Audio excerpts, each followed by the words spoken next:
Tovela. I hope everybody's doing well. As you know, I'm Tipsholi Dwaba. I was having a chat earlier on with a friend of mine, and she said that she used to be resilient and she's not resilient anymore. And it got me thinking because I thought I was the only person, or it felt like I was the only one who had that problem. I used to be very resilient because back when I did my degree, my human resource management degree, my parents said that, okay, you're done, go to work. And I thought to myself, I'd give myself a better competitive advantage within the workplace if I also did an honors in information and knowledge management. And my parents were not having it. I thought about it. I was like, but I really want to do this. I really want to do this. I didn't believe I could pull it off, but something in me said, you should do this. And then I spoke to my parents again. They're like, no. This was in December. I had just gotten my degree results, and in Jan, I spoke to them in December. In Jan, I was like, okay, let's cut a deal. You pay for accommodation and the food. The honors fees, I don't know where I will get them from. You can just pay for you can just pay for my registration. Yeah, it's registration, it's not application anymore. You don't apply. We are already inside. We now register for the next year. So basically, that's what I told my parents. They said that you are really adamant about this. I said, yes, I am adamant about this. I really want to do this. My dad is a strict man, but he could understand. He said, okay, cool, we'll pay for that. And I didn't know how I was going to pay for the honors. During my honors, I was hanging around at the Department of Information and Knowledge Management. That's the honors that I was studying for. I was hanging around a lot there. And then I knew a couple of people that were tutors there. It was like February, March, April. I got a tutor job.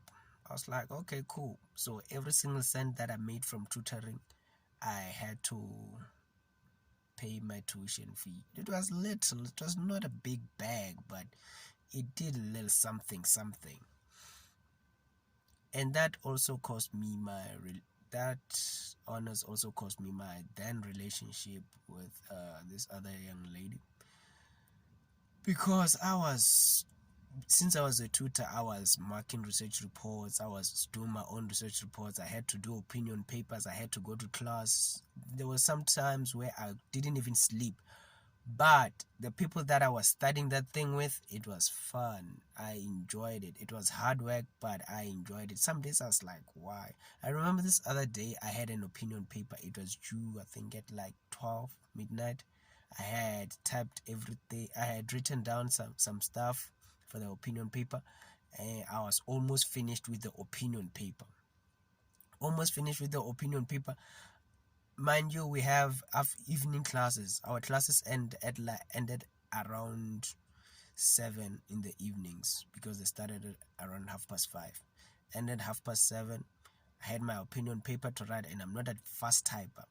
As I was typing, I was not saving my work. I was at the labs typing my opinion paper. Load shedding, ESCOM. Yeah, we've been having it for so many years. Electricity goes, and when it comes back, all my work is gone. I was demoralized. And then I was like, okay, it's fine, I'll get a 0 for this opinion paper. This is around 8 now. It's around 8. Normally an opinion paper takes me like almost a day to type, because I have to do some research and then I have to put it in my own words. But I had written some stuff down that time. I was going home. As I was going back to my room there at varsity, something just hit me. It was like, nah, you have to pull through, you have to do this. I called my friend Lipilo. Shout out to Lipilo, love you, boy. We're still friends till this day. Yes, they say if you've been friends with somebody for more than 7 years, it means that's a real friendship. Well, I don't know. There's some family members that we don't want them to be our family members anymore. But that's a story for another day. I'll call up. Anyway, so pen on paper. There I am. I go back, start from scratch. I give Lipilo the part that I wrote down so that he can type, since this is not in his field. And thank you so much, man. Like, I really appreciate that. I gave him the written down stuff. I did my own little research, and then I did a certain part of it.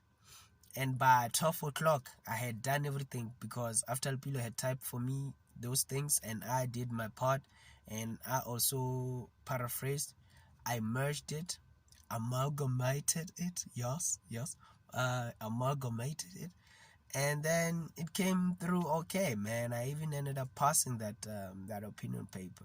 It was like between 2000 and 2500 words. That's what I had to type. And why I'm telling you this story is because I was resilient. Small things, yeah, they got me down a bit, but then I was like, I'm gonna go back to it. Same thing with Toastmasters. This is 2016 now. 2016 Toastmasters. I was asked. Toastmasters is a public speaking platform. It's a public speaking platform whereby you get your table topics where you talk about random topics. I know I'm rambling right now, but the whole message for this thing is what happened to my resiliency. I used to be so resilient. So back to Toastmasters, right? Toastmasters, I was in the corporate environment. There is Tepishu. Tepishu is working. He's wearing suits now. And then this evening, I'm enjoying myself. We attend this meeting. They say, Tepishu, come do table topics. I say, my friends, my colleagues back then, they said, okay, Tepishu can do it. I went there. They gave me a word to speak about. I got so nervous. I looked at the people. A deer in headlights could see that this guy is feeling like he doesn't know what's going on. Because even a deer in headlights in the middle of the night, it doesn't know what's going on. It's like, oh, light at the end of the tunnel, but maybe that's that. I'm kidding. Anywho, I digress so much. There's so much tabs open up here. Anywho, I was there in front of people trying to speak. I couldn't speak. I was blank. When I left that meeting, I hated myself. Why would you do this? Why would you put yourself in a situation like that? You know that you didn't practice. You don't know anything about it. But then, as I was going home, something was like, yo, you're going to put yourself in that situation over and over again until you get it right. And so I did. And I'm still part of Toastmasters till today. And I've seen progress. I'm more confident when it comes to speaking in front of people now than I was back then. Another resilient story. A phone. LG G600, I think it was. I thought it was the most beautiful phone I've ever seen. This is back in varsity, by the way. Don't you feel like you're watching that movie when they say, when it starts like 6 years before, 4 years late, 3 months before, 6 years late? You're like, what the hell? Okay, yeah.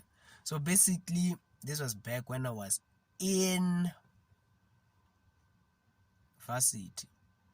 I wanted a phone, a specific phone, an LG, I think G300 or G600, I can't remember, but it was beautiful, similar to the car. It was blue and black. Maybe I don't like those colors. Anywho, I looked for that phone at Campus Square because I used to go to UJ, University of Johannesburg. So Campus Square is where we normally buy our stuff. It was like a tiny mall, but now it has grown. White people have money, they've expanded that thing. Now you even have to pay for parking. We didn't have cars then. They didn't require money for parking. Now that we have cars, they want money for parking. Anyway, I digress again. Campus Square, went to Voda shop, went to different kinds of shops looking for a specific phone. When did I see this phone? I saw this phone in in an in a newspaper, I think. Yeah, in a newspaper, and apparently it was being discontinued. But I wanted it to continue in my life. I remember I even went to, me, I'm so naive sometimes. I went to small street, downtown Joburg, looking for this phone. I couldn't find this phone. That time, I didn't have a car. I had to use a taxi, come by Joe's. This means that you are going to Joburg when you are in Campus Square.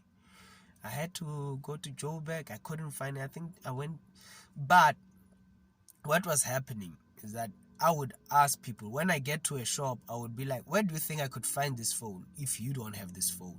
And then they would lead me to the next thing, and then I'd say, where do you think I could find this phone? And then that would lead me to the next thing. Where do you think I would find this phone? And then that would lead me to my next destination, until somebody said, I think I was in downtown Joburg. Somebody said, maybe you might find it at Voda World. I'm like, Voda World, where is that? Midrand. Midrand, I only see that place when I'm passing via freeway. How do you even enter there? Do people even enter into Voda World? It's like you only go there when you have a car or something. But I had to ask around, guys, how do I get to Voda World? What do you want there? I want this other phone. It's nice. They would point me in the right direction, and then I went to Voda World. I took, I think, 3 taxis to go to Voda World. I didn't know where to take you could take the taxis to Voda World, but I had to.